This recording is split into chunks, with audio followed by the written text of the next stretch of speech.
Habíamos quedado la semana pasada en continuar con la unidad correspondiente al derecho constitucional tributario y habíamos llegado a ver las normas constitucionales de contenido tributario expreso, las normas constitucionales de contenido tributario implícito, y las habíamos desarrollado a lo largo de una reunión o de una comunicación con ustedes del orden de 1 hora. Hoy vamos a continuar con el orden de los contenidos temáticos de la unidad y vamos a intentar abordar también, en un tiempo similar, aproximadamente de 1 hora, de lo que sigue, que son las leyes de unificación y coparticipación de impuestos. Hay que decir que la Constitución Nacional en 1853-1860 tenía establecido en el artículo entonces 67, que es el actual artículo 75 desde la reforma de 1994, que el poder tributario se distribuía conforme el 67 inciso 1 y el 67 inciso 2, en los términos que más o menos vimos en el encuentro pasado, según el cual la fuente aduanera, los recursos aduaneros, las contribuciones, los derechos de importación y exportación, de acuerdo al inciso 1, eran un recurso exclusivamente nacional. Las contribuciones indirectas concurrían entre la nación y las provincias, y las directas, por tiempo determinado, las podía establecer la nación, y las provincias lo podían hacer de modo permanente.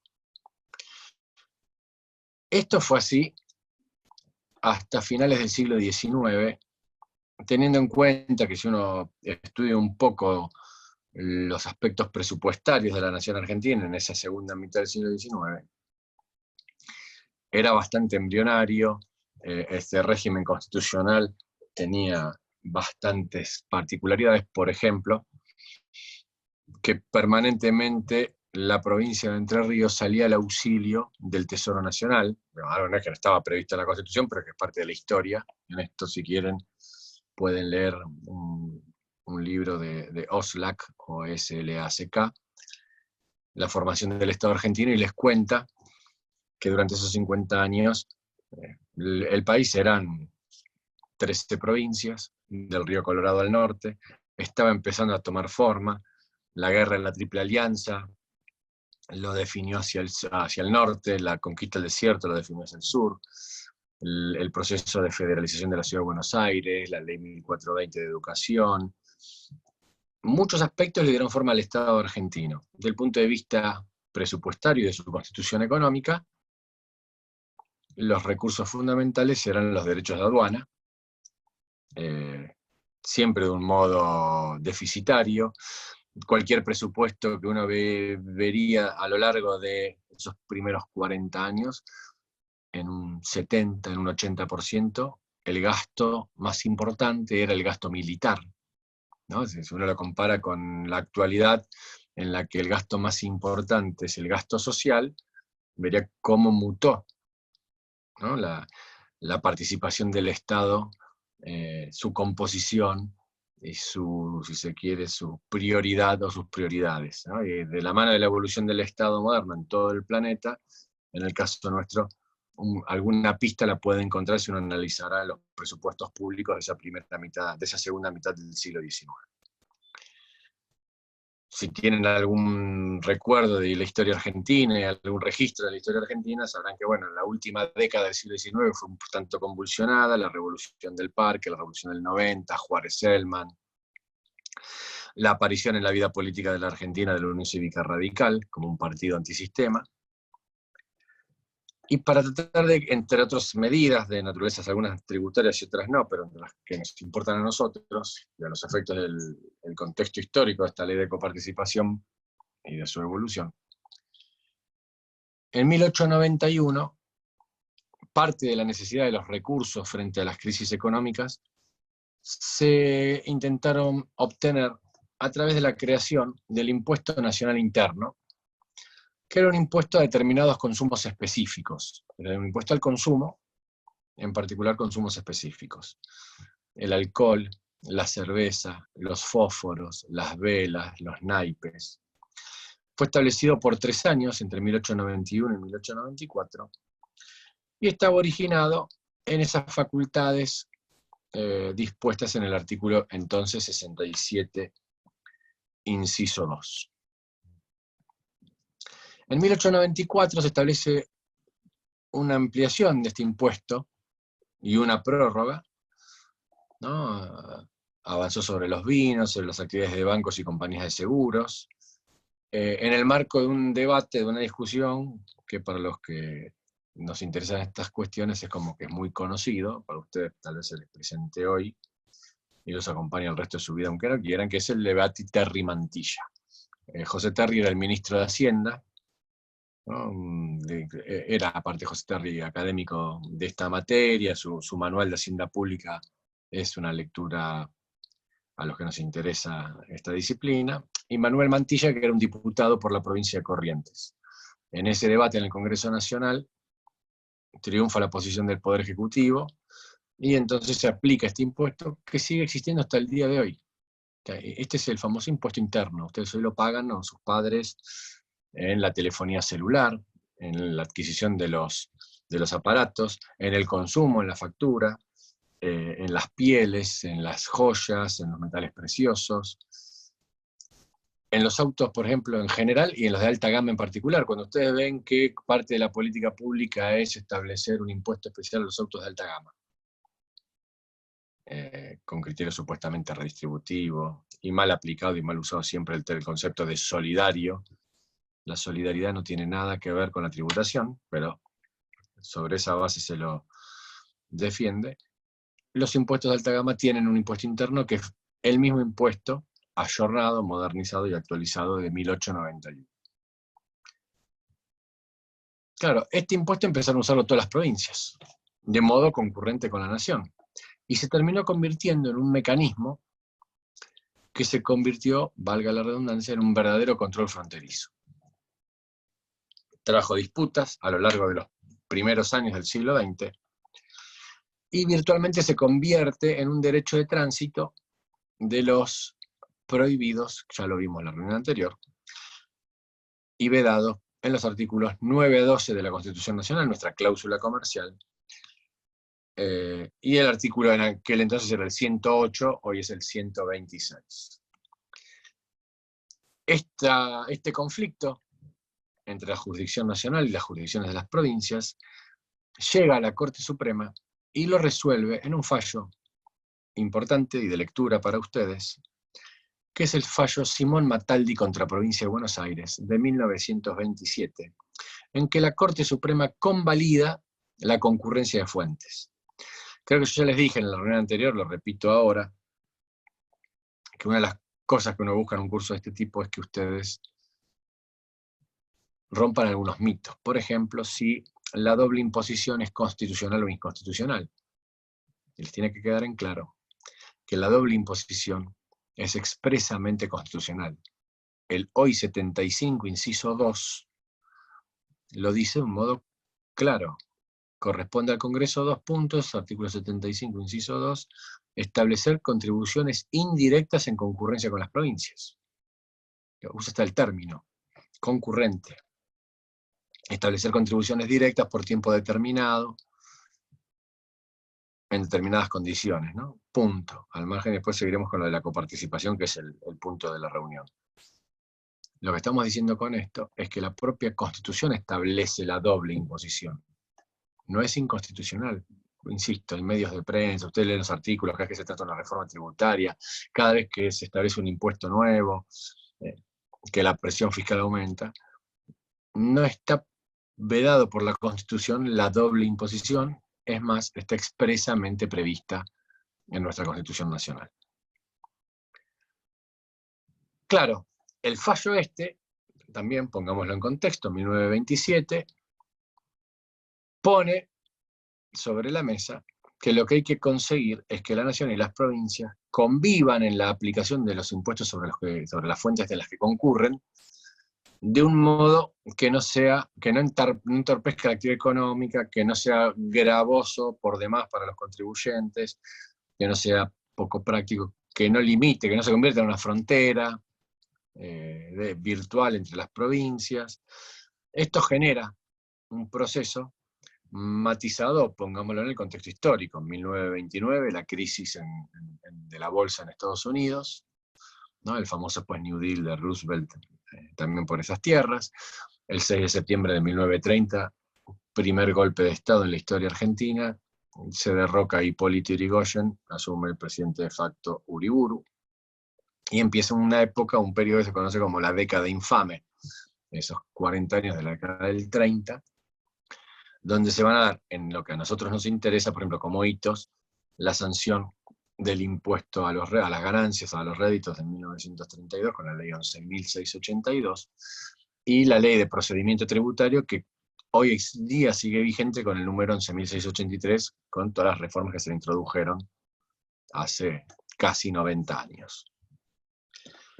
En 1934 se sanciona una ley que lo que hace es unificar estos impuestos internos. Los impuestos internos que en 1891 habían sido creados, que en 1894 fueron prorrogados después del debate Terry-Mantilla, se sanciona una ley nacional de unificación de impuestos internos, que es la ley 12.139, que lo que hace es establecer las pautas a partir de las cuales es el Estado Nacional el que recauda los impuestos internos, y de su producido se queda con una porción y reparte entre las provincias otra porción. Es a partir de un proyecto del que entonces era ministro de Hacienda, Federico Pinedo, que es el padre del Federico Pinedo Pro, que ustedes conocen, que recibió el bastón de mando de manos de Cristina, que no quiso... No, de Cristina no, porque Cristina no lo entregó. No sé qué pasó, no sé por qué Cristina no lo entregó, no me acuerdo. Pero bueno, Federico fue presidente durante 12 horas y se lo termina entregando él a Mauricio, ¿se acuerdan? Bueno, es el hijo del ministro de Hacienda que proyectó la ley de unificación de impuestos internos. Dino Harach, ustedes ya se los han presentado y que es parte de, digamos, de nuestra doctrina más relevante, lo considera como un modelo de participación tributaria. Ahí estamos hablando de 1934, empieza un cuarto de siglo, más o menos, un poco más, de un proceso histórico que se da con varias leyes de unificación, donde se ve como, aunque la Constitución Nacional no dice nada de esto, la realidad, la práctica, supera a la Constitución y se torna algo habitual negociar la participación en la recaudación y en las fuentes de recaudación a través de herramientas legislativas no constitucionales. Germán Vidar Campos, un constitucionalista también muy conocido, decía que todo este régimen era inconstitucional. Después, ya más cerca, más en los años 80, esta opinión la suaviza un poco y termina convirtiéndose en constitucional en la reforma de 1994, pero eso es parte de la historia a la que vamos a llegar. A través de la ley 12.956, entre los años 1947 y 1955, se genera un régimen unitario de coparticipación en los impuestos a los réditos, los impuestos a las ventas, los impuestos a las ganancias eventuales y los impuestos a los beneficios extraordinarios. En el año 1951, y de a poco estamos cada vez más cerca, ya mediados del siglo XX, a través de la ley 14.060, se establece el impuesto sustitutivo del gravamen a la transmisión gratuita de bienes.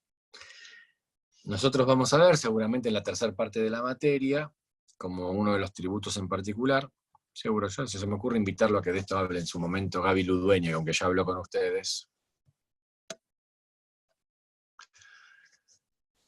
aunque ya habló con ustedes Gaby Ludueña, vuelvo a hablar sobre el impuesto a la transmisión gratuita de bienes que existe hoy en día, establecido en la provincia de Buenos Aires desde el año 2010/2011, a través de las leyes provinciales 14.044 y 14.200. Ese impuesto, que hoy es provincial, que está en la provincia de Buenos Aires, que alguna otra provincia lo tuvo establecido y lo derogó recientemente, pero está siempre ahí por volver a resurgir. existía en todas las provincias del país, desde la época de la colonia, siempre se lo reconoció como un recurso provincial, siempre se le reconoció su constitucionalidad, hubo una declaración de inconstitucionalidad en la Corte en sus primeros fallos, ahí está el fallo Vélez Arfiel, pero después la Corte, con argumentos que incluso le aporta quien había sido presidente de la República, Domingo Faustino Sarmiento, lo declaró constitucional. Sarmiento, después de ser presidente de la República, fue director general de escuelas de la provincia de Buenos Aires y en defensa del impuesto a la transmisión gratuita escribe un opúsculo de 100 páginas argumentando a favor de este impuesto. Bueno, este impuesto siempre fue provincial, pero tiene algunos problemas. Por ejemplo, para que ustedes lo entiendan, es un impuesto que grava la transmisión a título gratuito, mortis causa, o sea, por actos, por causa de muerte o por actos entre vivos, una donación, grava el objeto de la transmisión. ¿Qué ocurre si los herederos tienen, o el causante, o ambos, tienen domicilio en la provincia de Buenos Aires, y los bienes que se transmiten están, algunos en la provincia de Buenos Aires, otros en la capital federal, otros en la de Córdoba, y todas las provincias tienen el mismo impuesto? Va a ocurrir, y pasaba, que el mismo acto de transmisión gratuita, mortis causa o acto entre vivos, era alcanzado por la legislación del impuesto cordobés, bonaerense o porteño, y frente a esta situación es que en 1951 se sanciona la ley 14.060, que lo que hace es unificarlo en un impuesto nacional que se llamaba impuesto sustitutivo del gravamen en la transmisión gratuita de bienes, para aplicar a las sociedades de capital. Ya de ese tema lo van a ver, hay jurisprudencia. Como digo, si Gaby Ludueña se copa, tendrán una reunión sobre el impuesto a la transmisión gratuita subida con su correspondiente video grabado. Luego, en 1954 se sanciona la ley 14.390 de coparticipación de impuestos a consumos específicos. Y en 1958 la ley 14.788, que es un nuevo régimen de distribución para el rédito, el impuesto a los réditos, impuesto a las ventas, impuesto a los beneficios extraordinarios y a las ganancias eventuales. Así, desde la década del 30, vimos todo lo que pasamos, y llegamos al final de la década del 60 y llegamos a principios de la del 70, año 1973, se sanciona la primera ley de coparticipación federal de impuestos de la República Argentina, que es la ley 20.221. Esa ley lo que hacía era condensar, unificar, a partir de un anteproyecto de Dino Harach, ya se los presentamos, en un solo ordenamiento las leyes que ya les nombré, 14.060, 14.390 y 14.788. Esa primera ley de coparticipación federal de impuestos rigió en la República Argentina desde 1973 hasta ya retornado el país al régimen democrático, 31 de diciembre de 1984, o sea, un año después del retorno a la democracia. ¿Qué hace esta ley de coparticipación federal? Bueno, establece que el Estado Nacional va a recaudar determinados impuestos que son los que componen la masa coparticipable, o sea, no todo lo que recauda el Estado Nacional integra esa masa coparticipable, y que los fondos de esa masa coparticipable se va a distribuir en función de distintos índices, que tienen algunos positivos y otros negativos, que tienen que ver con la cantidad de habitantes, población, el índice de pobreza o de industrialización, o la cantidad de vehículos o de autos o de rodados o de motos, de líneas telefónicas, determinados índices de cada provincia. Algunos dan cuenta del grado de desarrollo, otros simplemente dan cuenta del nivel poblacional, que permiten decir cómo se van a repartir estos fondos. De los fondos de la masa que recauda el Estado Nacional, de todos esos impuestos que nombrábamos, impuestos a las ventas, impuestos a los réditos, a los beneficios eventuales, a las ganancias extraordinarias, el 48,5%, o sea, casi la mitad, el 48,5% se lo quedaba el Estado Nacional. El otro 48,5% se lo quedaban todas las provincias en su conjunto. y un 3%, para completar el 100%, se destinaba a un fondo de desarrollo regional. Llegamos al retorno a la democracia. El primer gobierno democrático después de la dictadura, a partir del 83, el de Raúl Alfonsín, establece un convenio transitorio, un convenio financiero transitorio de distribución de los recursos a las provincias, en el año 1986, el 11 de marzo del 86,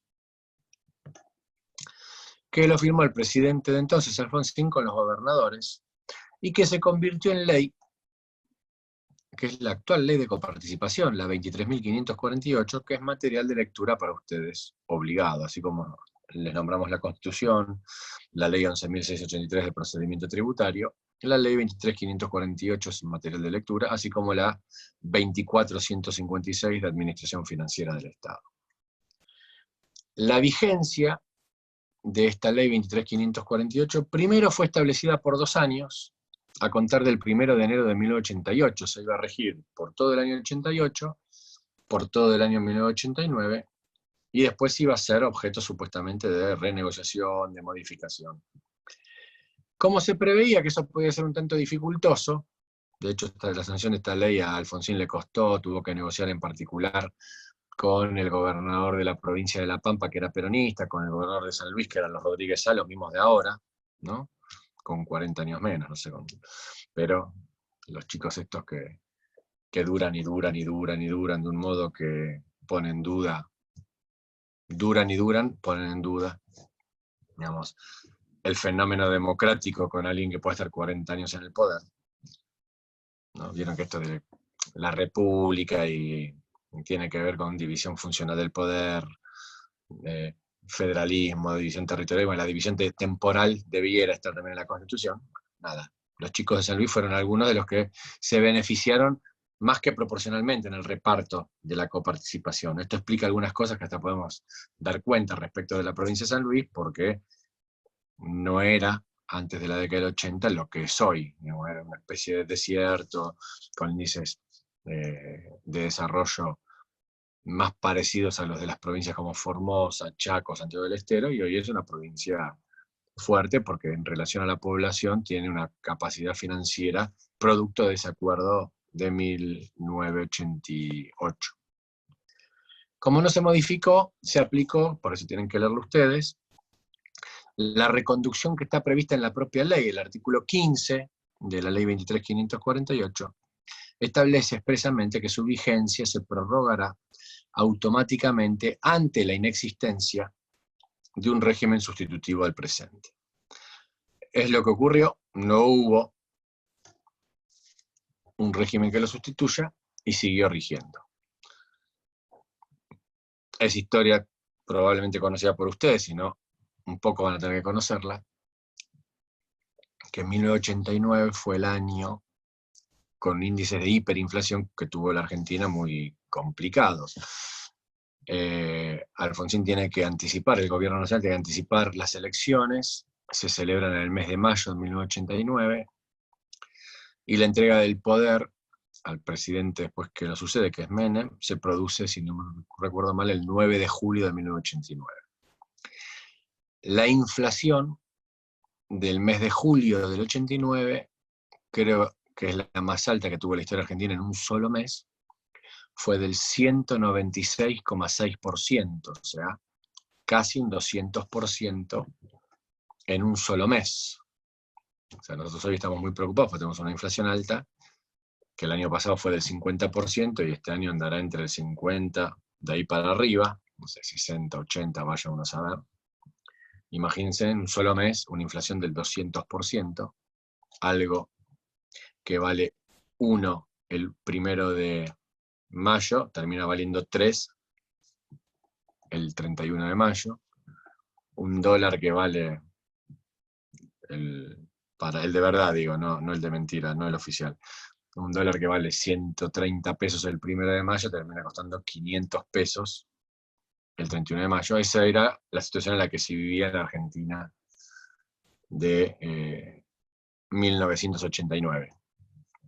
En agosto de ese mismo año la inflación fue del 79.5%. Los pongo en contexto para decir, en ese estado de situación, cambia además el gobierno anticipadamente. Raúl Alfonsín entrega el poder 6 meses antes, porque le correspondía entregarlo el 10 de diciembre del 89, y hace, digamos, de alguna forma, lo entrega para evitar, para descomprimir la situación social. Imagínense que no daba para andar discutiendo una nueva ley de coparticipación federal. Parecía que había algún otro tipo de urgencia o de emergencia. Vieron que vivimos, Argentina está como un poquito acostumbrada a vivir de emergencia en emergencia. Es parte de nuestro folclore. Y eso es lo que pasó en 1989. Entonces, este régimen continuó, ya entrada la década del 90. ¿En qué consiste este régimen? ¿Y qué tiene de distinto respecto de la ley 20.221? La masa coparticipable, que es uno de los conceptos que ustedes tienen que conocer, que aparte es típicas preguntas de examen o de evaluación respecto a la coparticipación, que son los conceptos que se introducen. La masa coparticipable, en la negociación esta se redujo a favor de la nación y creció a favor de las provincias, por lo menos en lo formal. Después van a ver que esto no es tan así. Pero en forma automática la nación pasa a recibir el 42,34% de los recursos. Las provincias en su conjunto, que antes recibían el 48,5%, ¿recuerdan? Y la nación también, pasan a recibir el 54,66%. Sube la participación de las provincias en su conjunto, baja la participación de la nación. Se genera un fondo que se llama Fondo de Recupero de las Provincias por el 2%, que le corresponde de ese 2%, un 1,57 a Buenos Aires, que es un fondo que después se desactualizó, que nunca se actualizó, que fue el que dio motivo al reclamo que hizo María Eugenia Vidal a Mauricio Macri, porque después llegaron a un acuerdo, y que después no cumplió, Mauricio no le cumplió, es historia pasada, pero mucho más reciente. Y después Chubut, Neuquén y Santa Cruz tienen en ese fondo de recupero un 0,14% cada una. Y por último hay un fondo que son los famosos ATN, aportes del Tesoro Nacional, por un 1%. Recuerden entonces, primer concepto, masa coparticipable, que es que integra la masa que se reparte, porque no todo lo que recauda el Estado Nacional va a esa masa. Por caso, por ejemplo, bien gráficamente, los derechos de exportación y importación son un recurso solo nacional, los recauda y no se coparticipan.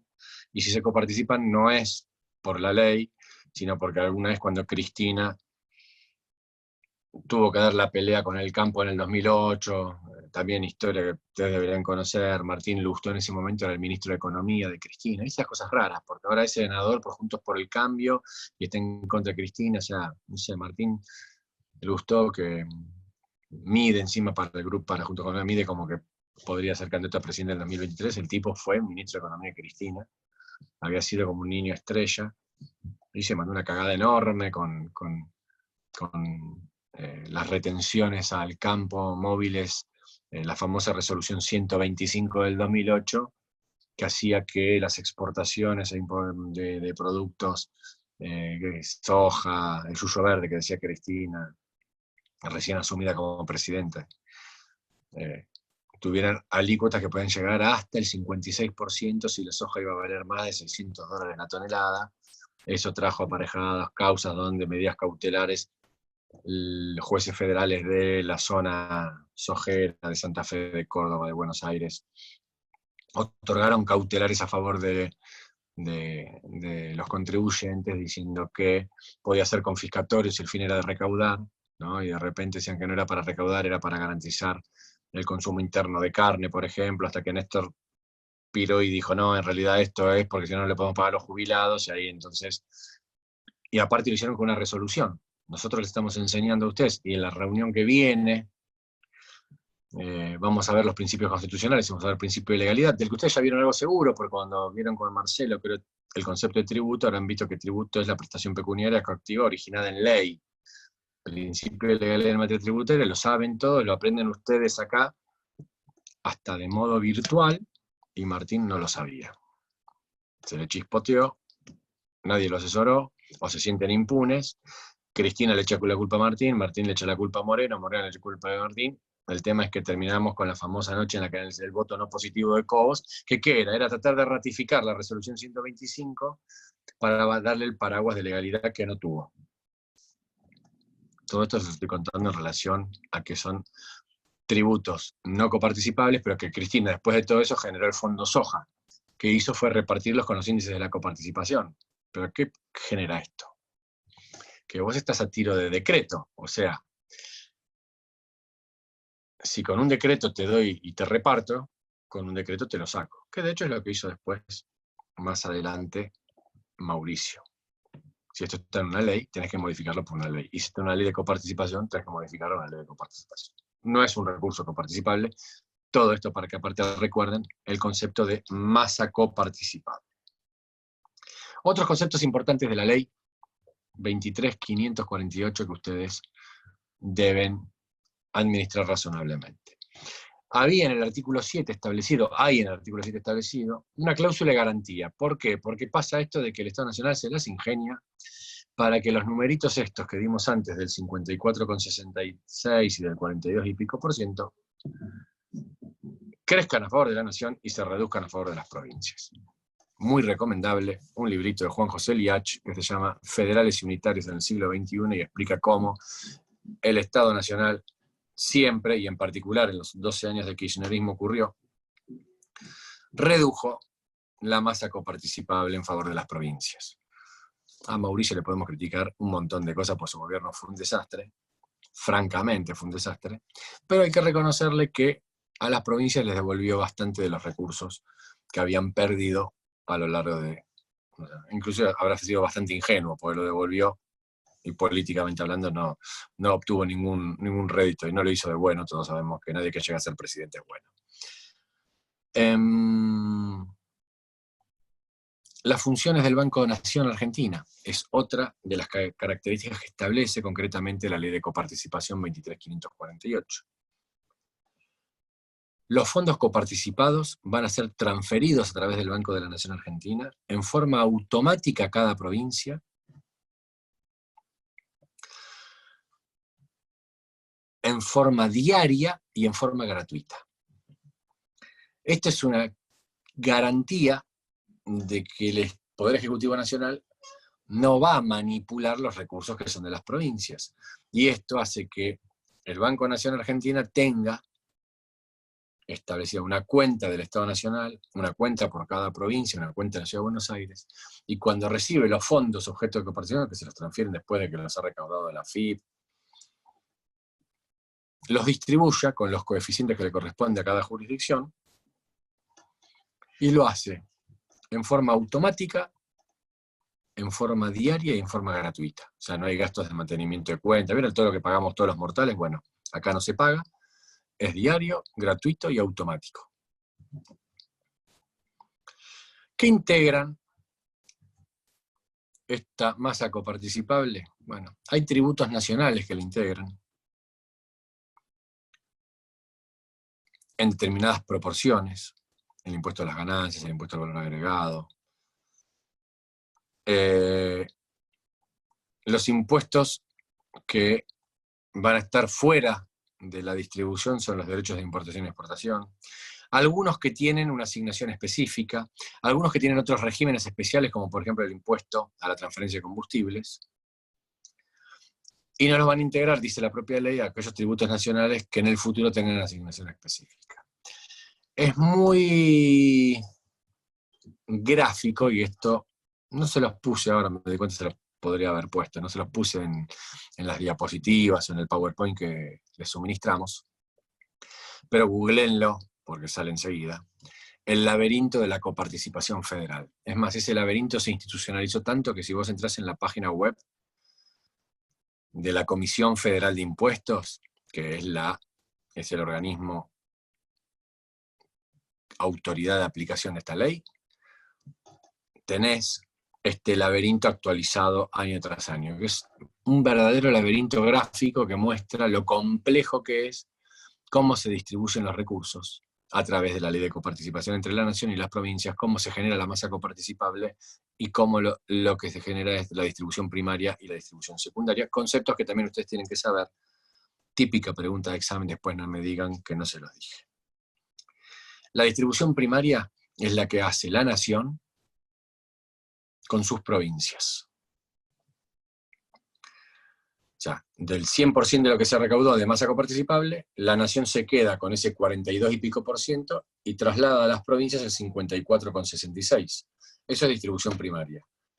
La distribución secundaria es la que van a hacer las provincias entre sí. No se reparte la torta en partes iguales.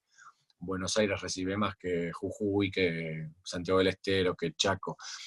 Cada uno tiene un coeficiente relacionado con cómo se armó en la ley 23.548, a través de estos índices negativos y positivos de grado de desarrollo, de población, etc.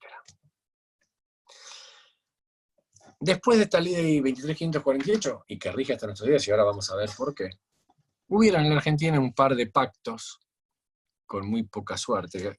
Ya a esta altura, tal vez en otras etapas de la docencia y de la preparación de estos temas, uno los daba con más nivel de detalle. Hoy son más historia y menos contundente su aplicación. Que fueron, por ejemplo, el Pacto Fiscal de 1992, el primer Pacto Fiscal, el Pacto 1, que se estableció a través de la Ley 24.130, y el de agosto de 1993, que fue el Pacto Fiscal 2, o también llamado Pacto Federal para el Empleo, la Producción y el Crecimiento. Y estamos en el mismo lugar entonces. No eran pactos vinculantes para las partes, el segundo sobre todo. Llegamos entonces, sí, a un hito histórico muy importante, que es la reforma constitucional de 1994. En esta reforma constitucional, lo que antes era el artículo 67, hoy es el 75. Lo que antes era el 67 inciso 2, hoy es el 75 inciso 2. Que antes decía que le corresponde al Congreso establecer las contribuciones indirectas por tiempo indeterminado y las contribuciones directas por tiempo determinado, siempre que la Seguridad Común y el Estado General lo autoricen, punto. Y en 1994 se agregó: estas contribuciones serán coparticipables, punto. Una ley convenio, creo que tengo por acá, una ley convenio entre la Ciudad de Buenos Aires, las provincias y la Nación, tendrá que ser sancionada. Dice algo así como que tiene que ser solidaria, equitativa, garantizar la automaticidad en la distribución de los recursos. Si lo tengo a mano rápidamente. Y aparte tiene un texto muy similar, y ya se los dije en la reunión anterior, a la cláusula del progreso y a la cláusula del progreso con justicia social de los artículos 75, inciso 18 y 19. El segundo párrafo es el que dice que una ley convenio, sobre la base de acuerdos entre la Nación y las provincias, instituirá regímenes de coparticipación de esas contribuciones, garantizando la automaticidad en la remisión de fondos, de lo que hablábamos antes.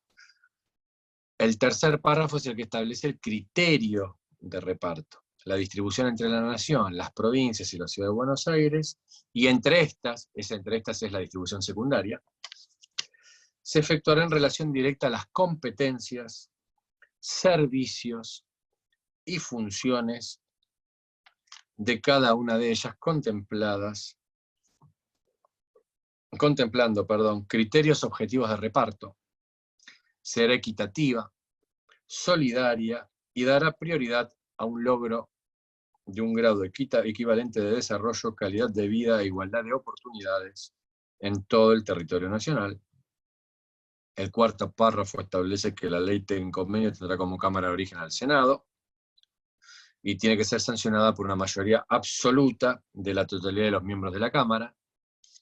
Mayoría absoluta significa, y de la totalidad de los miembros significa que hay que hacer esta cuentita. La Cámara de Senadores está integrada por 3 senadores por provincias y por la Ciudad de Buenos Aires, 2 por la mayoría, 1 por la minoría. Tenemos 23 provincias más una ciudad autónoma, son 24 jurisdicciones, por 3 te da 72. La mayoría absoluta, que es esta mayoría agravada de la totalidad de los miembros, es 1 más de la mitad de 72. 37 son los miembros necesarios, pues 36 es la mitad, más 1 para poder modificarla. Después el quinto párrafo establece que no habrá transferencia de competencias, servicios o funciones sin la respectiva reasignación de recursos aprobada por ley del Congreso. Y el último párrafo es el que dice que hay un organismo federal fiscal que tendrá a su cargo el control y fiscalización de la ejecución de lo establecido en este inciso según lo determine la ley. Estos párrafos responden a la ley que antecede a la reforma constitucional, a la 23.548, preexistente y aún hoy vigente, y ahora vamos a ver lo extraño de esto, porque estos criterios de reparto ya están en la 23.548, la automaticidad ya está en la 23.548, es lógico que la Cámara de Origen sea el Senado porque es donde están las provincias representadas. La transferencia de competencias tiene que ver con que se ocurre, y de hecho ocurrió, debe haber una transferencia de recursos. Después hay cuestiones opinables, por ejemplo, ¿qué pasó cuando la ciudad de Buenos Aires creó la policía de la ciudad? Mauricio salió a reclamarle a Cristina o a Néstor en su momento que quería que le transfieran los recursos. En realidad, la ciudad no tenía policía de la ciudad, no es que le transfirieron a la Policía Federal sigue existiendo, y sigue siendo federal, y sigue siendo parte del presupuesto nacional sostenerla. La ciudad creó su policía que no la tenía. Entonces ahí hay para analizar. Distinto es el caso del subterráneo, que fue transferido en gobierno de Cristina a la ciudad de Buenos Aires, y hoy está bajo su órbita, y entiendo que no le transfirieron los recursos. Y distinto sería si se transfiere la justicia nacional, civil, comercial, en el ámbito de la capital federal, a la ciudad de Buenos Aires. Ya les anticipé, el último párrafo, que es el del organismo federal fiscal, es la autoridad de aplicación, es la Comisión Federal de Impuestos, de la que enseguida haremos algún comentario.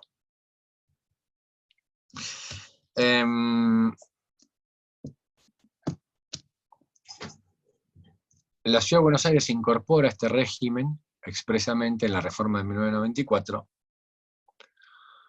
porque hay que leer este 75, inciso 2, e integrarlo al artículo 129, que como ya les dije alguna vez, es el último artículo de la Constitución, que en el capítulo de gobiernos de provincia, le reconoce a la Ciudad Autónoma de Buenos Aires autonomía, y expresamente dice que la Ciudad de Buenos Aires tendrá un régimen de gobierno autónomo con facultades propias de legislación y de jurisdicción. A raíz de esto es que en 1996 la Ciudad de Buenos Aires dicta su propia constitución y es una jurisdicción más del régimen federal fiscal. La cláusula transitoria octava de la Constitución Nacional, si mi memoria no falla, establece que ese régimen federal fiscal, vamos a verificar que es la octava, es la sexta, no la octava, perdón.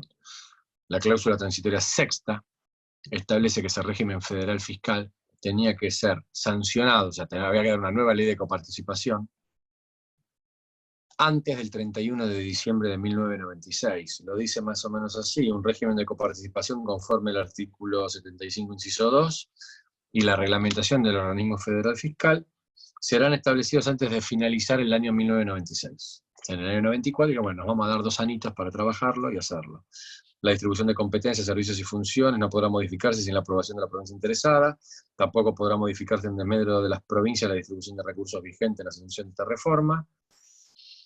La presente cláusula no afecta a los reclamos administrativos o judiciales en trámite, bla, bla, bla. Estamos en el 2021, en el 2020. Ya la cuarentena pasó, estamos en el 2020, puedo decir 2021 si ya queda grabado y el año que viene no lo grabo de nuevo, pero estamos en el 2020. Llevamos entonces 24 años de incumplimiento por omisión de una obligación constitucional, que es darnos una nueva ley de coparticipación. No lo hicimos antes de diciembre del 96, no lo hizo hacia el final de todo su mandato el menemismo, no lo hizo la Alianza, no lo hicieron 12 años de kirchnerismo, no lo hicieron 4 años de macrismo, que increíblemente la reforma tributaria de Macri, que fue un mamarracho total, generó algo que se llamaba el consenso fiscal. Y en el consenso fiscal había un artículo que decía que era parte del consenso fiscal sentarse a discutir la ley de coparticipación. Nada, una paparruchada, ¿para qué decís eso? El consenso fiscal es discutir la ley de coparticipación, algo que aparte es imprescindible en los tiempos en los que estamos corriendo, donde ahora vamos a discutir un impuesto a la riqueza, a las grandes fortunas, y tenemos más y más impuestos aluvionales uno arriba del otro, amontonados arriba, que no se sabe si cumplen o no el régimen actual vigente, nada. hay que dar esa discusión. Para todos los políticos parece que es imposible, porque lo que plantean es no podemos, no vamos a tener senado las mayorías, hacen falta 37 senadores, la oposición, el macrismo nunca lo tuvo, el peronismo, ninguna provincia va a ceder su porción. Hay un montón de argumentos, sin embargo, en la década de los 80 se consiguió, o sea, Alfonsín lo negoció, inclusive negoció con 2 gobernadores opositores que obtuvieron alguna ventaja adicional y le dieron los senadores necesarios para el voto de esto, La Pampa y San Luis. Hoy se discute que se plantea que no se podría dar, llevamos 24 años de inconstitucionalidad por omisión, de un régimen que es muy antiguo. Ustedes piensen que el régimen de reparto está sostenido cuando en la Argentina había solo televisores blanco y negro, no había televisores color, cuando no existía la Smart TV, ni hablar, cuando no existían las plataformas de streaming como Netflix, o como Amazon, o no sé, o Flow, no había televisión por cable. Uno de los parámetros de reparto es la cantidad de líneas telefónicas. Para que ustedes tengan una idea, en la República Argentina, las líneas telefónicas fijas, que son las que se usaban en la ley 2221 o la 23548, en la época del plan Megatel, pregúntenle a sus padres, todos los meses decrecen. En Argentina hoy hay menos de 10 millones de líneas telefónicas. Y si vos entras en la paginita web del ENACOM, vas a ver que todos los meses hay 30.000 menos, 40.000. ¿Quién usa la línea de teléfono fijo? Para lo único que usar la línea de teléfono fijo es para llamarte a tu celular cuando lo perdiste y no lo encontrás, así lo escuchás. De esa época es la ley de coparticipación. Hoy en la República Argentina hay más de 60 millones de líneas de teléfono celular. 1,5 por habitante. Bueno, hay que rediscutir el régimen de coparticipación. Lo único que seguimos teniendo cada vez más son pobres. Tenemos un 40% de pobres, con lo cual el objetivo de la ley de coparticipación o de la cláusula del progreso y del progreso con justicia social del inciso 18 y 19 claramente no se cumple. Respecto a esta ley de coparticipación federal de impuestos, el organismo fiscal federal es la Comisión Federal. Está integrada por representantes de la titular y suplente de la nación, de cada provincia adherida y de la ciudad de Buenos Aires. Tiene un comité ejecutivo, que está en el día a día de la cuestión, con un representante de la nación y de 8 jurisdicciones adheridas. Son miembros permanentes la nación y las provincias cuya masa coparticipable supera el 9%, que en realidad son Buenos Aires, Santa Fe y Córdoba. Esas 3 solo superan el 9% de distribución secundaria en la masa coparticipable. Y después tienen miembros rotativos, que rotan en forma automática y anual, que son 4 plazas por zonas, y una 5ª plaza que es elegida por los miembros del plenario que no están en el comité ejecutivo. Nada, una organización de cómo funciona esta Comisión Federal de Impuestos. Un concepto muy importante que ustedes tienen que conocer, también es una típica pregunta de examen, es el concepto de prohibición de analogía de la ley de coparticipación, que no tiene nada que ver con la prohibición de analogía que vieron en la bolilla de principios generales del derecho financiero tributario, cuando hablamos de, y hablaron creo que con Daniel Dubín, no sé, no creo quién es el que les dio la bolilla esa en las reuniones grabadas, pero cuando vieron métodos de interpretación. Ustedes habrán visto que los métodos de interpretación del derecho en general y del derecho tributario en particular, ¿no? Tienen una forma de abordarlo, ¿no? La interpretación literal, ¿no? Interpretarlo en función del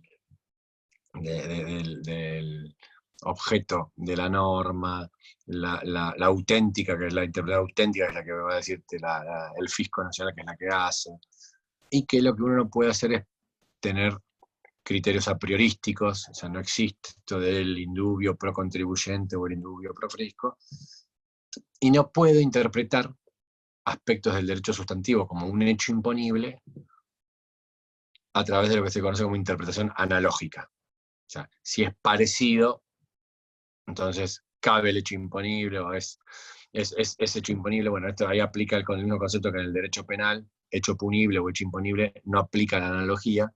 Habrán visto ustedes, y lo vamos a ver en relación al principio de legalidad, pero desde esta perspectiva, el fallo Videoclub Dreams. No es lo mismo ir al cine, comprar pochoclo y sentarte a ver una película, que alquilarte en Blockbuster, para los que somos viejos, ustedes ya no, pero íbamos a Blockbuster, alquilábamos un VHS y lo veíamos en casa. No es lo mismo, prohibición analogía en eso. Acá estamos hablando de otra cosa. La prohibición de analogía de la ley de coparticipación está establecida en el artículo 9, inciso B, apartado 2, que dice algo así como que las provincias y los municipios de estas mismas provincias no podrán establecer gravámenes análogos a los que reciben por vía de coparticipación. O sea, si vos recibís impuestos a las ganancias del Estado en el que el gobierno nacional recauda y que te llegan a través de la distribución primaria a las provincias, y que estas provincias en una distribución secundaria lo reparten entre sí, y que además tienen una ley provincial de coparticipación que derrama en los municipios, ni las provincias ni los municipios pueden recibir un gravamen, pueden establecer un gravamen análogo al impuesto a las ganancias nacional. ¿Por qué? Porque, entre otras cosas, van a ser sancionados, si lo dice la propia ley, con el retiro de la coparticipación. La idea es, no establezcas el impuesto vos, lo establezco yo y lo reparto. ¿Entienden? Ese es el concepto. Esta es la prohibición de analogía. Y aclara la ley de coparticipación, excepción hecha, salvo ingresos brutos, que es un impuesto provincial análogo al IVA, el impuesto a la transmisión gratuita de bienes provincial, el impuesto de sellos, que están expresamente autorizados, aunque sean análogos a algún impuesto nacional, por ejemplo, sello provincial con sello nacional, y las tasas por servicios prestados. Claro que esta cuestión vinculada a la prohibición de analogía no se da de un modo burdo. Ninguna municipalidad establece un impuesto municipal al valor agregado. Puede ocurrir a través de algún disfraz, es lo que hemos visto, ¿no? Lo que se conoce como las pseudotasas municipales. Hemos visto los fallos de Masalín con Tierra del Fuego y Nobleza Picardo, Logística La Serenísima, o sucesores de Wilner con Provincia de Mendoza. Hay algún librito de José Osvaldo Casás que habla de las tasas apócrifas y la violación a la prohibición de analogía. Concepto importante que ustedes tienen que conocer y que algo más vamos a profundizar con los principios constitucionales de la tributación en las reuniones venideras. Sobre este punto en particular, y sobre el concepto de analogía, es importante por ahí la literatura de Dino Harach, que a mí personalmente no me convence, no significa que no sea importante que lo lean. Digo, no me convence porque si a vos te dicen que cuando un tributo es análogo a otro, y bueno, cuando existe una sustancial similitud en hechos imponibles o en bases imponibles, en sujetos obligados, me da la sensación de que uno puede discrecionalmente entender que todo es análogo o nada es análogo. Y es lo que en general suele ocurrir después en la interpretación que hace la Corte, la jurisprudencia sobre estos temas. En materia de prohibición de analogía, lectura obligada de un fallo, que es Pan American Energy, PAE, P-A-E, contra Provincia de Chubut, un caso donde lo que estaba grabado era con una contribución, el tránsito, digamos, y la distribución domiciliaria de la energía eléctrica, y se entendió que ese gravamen era análogo al impuesto al valor agregado, violaba la prohibición de analogía y por eso fue tachado de inconstitucional. Dicho esto, miren ustedes, yo pensé que íbamos a avanzar más. Me parece que las reuniones que vamos a tener van a ser más cercanas a las 4/5 que a las 3/4. Veremos. Les tiene que quedar en claro que a partir de este régimen federal fiscal, con la ley de coparticipación federal con la que convivimos, aunque sea sin actualizar desde el año 1996, en franca violación a la disposición transitoria sexta de la Constitución Nacional, podemos distinguir que la Constitución tiene sistemas de concurrencia de fuentes en el artículo 475, inciso 2, en relación a las contribuciones indirectas. Tiene sistema de separación de fuentes en el artículo 475, inciso 1 y 126 de la Constitución Nacional en relación a los derechos de importación y exportación. Tiene sistemas de participación por coparticipación en el 75, inciso 2, párrafo segundo al sexto, agregados por la reforma del 94. Hay un anteproyecto de IVA provincial para sustituir ingresos brutos, con lo cual se podría establecer, no existe hoy, un sistema de cuotas adicionales o sobretasas. O sea, al 21% de IVA le agrego alguna sobrealícuota para las provincias.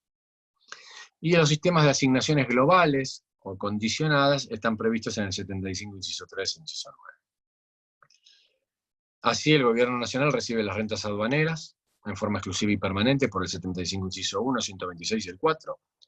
Las contribuciones indirectas como un recurso ordinario, en forma concurrente con las provincias y sujetas a coparticipación, salvo aquellas que tengan obviamente asignación específica, artículos 4, 75, inciso 2, y primer párrafo, y en el inciso 3.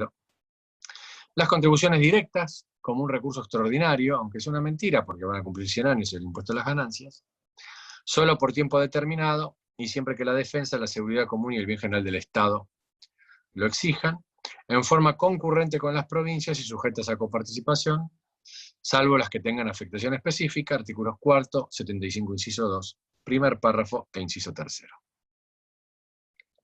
Los gobiernos provinciales gozan de la facultad de establecer contribuciones indirectas como un recurso ordinario en forma concurrente con la nación, con prohibición legal, convencional, por la prohibición de analogía de la ley 23.548, de establecer aquellas que no estén expresamente autorizadas como ingresos brutos, transmisión gratuita de bienes, sellos y las tasas por servicios.